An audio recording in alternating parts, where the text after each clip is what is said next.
Okay, so I'm going to do a quick lesson on factoring trinomials. I'll start with just a very simple question, something like x squared plus 10x plus 16. So how would I factor this?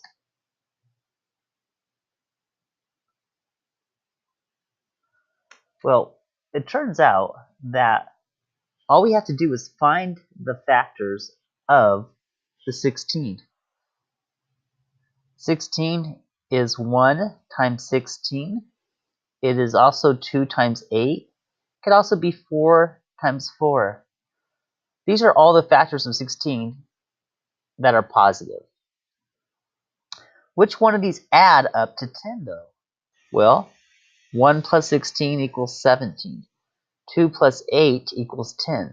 4 plus 4 is 8. We want the one that multiplies to 16 but adds up to 10. So the answer is 2 and 8. So the answer to this would be x plus 2 and x plus 8. Well, how do you know that's the answer? What could I do to double check myself? Well, if I were to multiply it forward, x times x is x squared. X times 8 would be 8x. 2 times x would be 2x. And 2 times 8 would be 16. Collect the like terms, combine them there. And there you have your answer. Remember, multiplying is going forward. Factoring is undoing that multiplication. It's going in reverse. So instead of multiplying two binomials to get to a trinomial, you have one trinomial, and you want to undo that to get to your two binomials. It's going the other way. Now this should seem very familiar to all of you because we've been doing this problem all year. You didn't know it. When I give you problems like this, aren't you finding out what multiplies to 16 but adds up to 10, which is 8 and 2? Notice that the answer is an 8 and a 2. So these problems are ones that we've been doing all year, and so you should have a lot of practice with it. And if you get stuck, you can always break it down. Okay, let's do another one just to make sure we have the idea. So I'll say x squared plus 7x plus 6. And if I were to say to you to factor this, you want to find out what multiplies to the c term.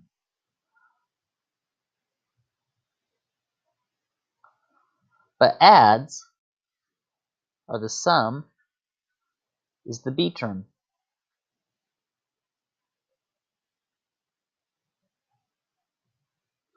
In other words, I can make an x box if I want to and say what multiplies to 6 but adds up to 7.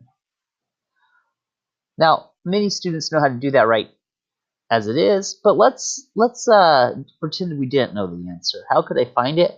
Well, if this x box doesn't work, you have to go to the PlayStation. The PlayStation stands for product and sum. Remember, the product is the answer when you multiply. The sum is the answer when you add. So the product, what times what would be 6? Well, there's 1 times 6, 2 times 3, 3 times 2, and 4 doesn't go into 6.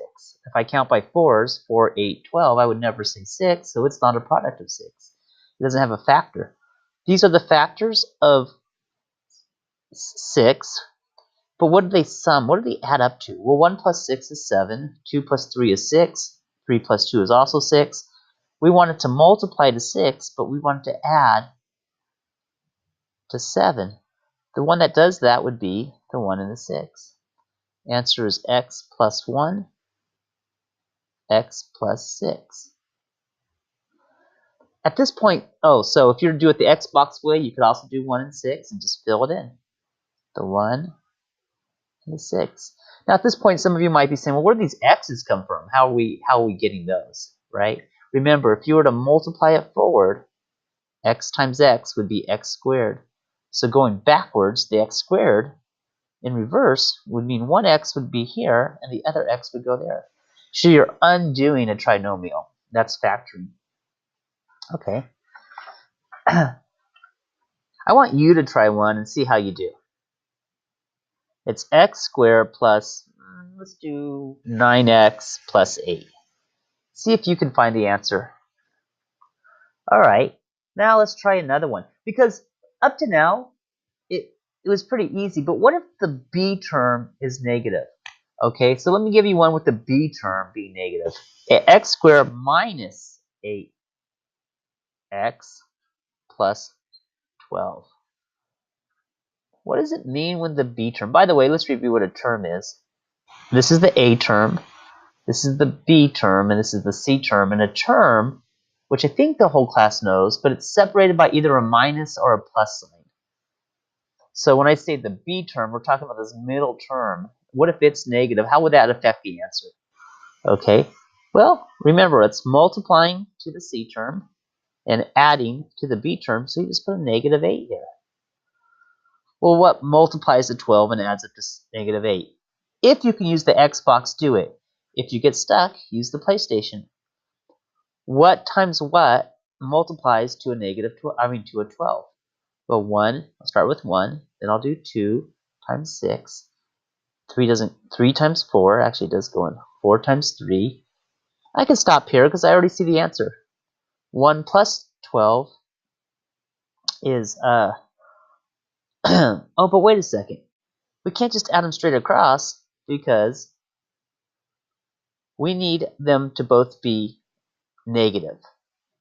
Well, I'll show you what I mean. 1 plus 12 is 13. 2 plus 6 is 8. 3 plus 4 is 7. 4 plus 3 is 7. Now you say this one would match, but it's a positive and we need a negative. How do we fix that? 2 and 6 seem to work. Well, just make them both negative. Because a negative 2 times a negative 6 would be a positive 12, but would add to a negative 8. So long you can treat the PS chart all positive, but just remember that you have to make them both negative if the b term is negative. So what is the answer to this? It'd be x minus 2 and x minus 6. And if you're unsure, just check. X times x is x squared. X times a negative 6 is a negative 6x. A negative 2 times x is a negative 2x. And a negative times a negative is a positive. Well, it works out. You end up with an x squared minus 8x plus 12. Okay, so we did one with them all positive. Now I did one with the negative. I wonder how you guys would do with that. Let me give you a problem like that where they're negative, and let's see how you do, okay? Actually, let me hold up on that. Let me give you one more. We'll add to this. And this time, let's let, instead of the b be the negative, let's let the c be the negative. Then I want to go over a rule. Hopefully I have enough time to say it, but if not, I'll write it in the notes. Okay, so what happens when the c term is negative? There's the a term, the b term, and the c. Okay, well, let's figure it out. We still want to find out what multiplies to a negative 21 that adds up to 4. Now, if you're good with the Xbox, you can say, oh, it's just a 7 and a 3. And since it's a positive 4, the 3 is the negative. 7 take away 3 is 4. So we have the answer. X plus 7. See how it's positive? X minus 3. You could have also used your PS chart if you wanted. And, you know, just kept trying. What multiplies to 21? 1 times 21. One of them has to be a negative, though, because it's a negative 21. Here, they didn't both need to be negative. Whoops. Here, they didn't both need to be a negative because a negative times a negative is a positive. But here, we want the 21 to be negative. Okay? All right, and then you could have eventually got to 3 times 7. One of them is negative, and you would have got either a negative 4 or a 4. So it works either way. Okay, so here's the rule. It's really cool.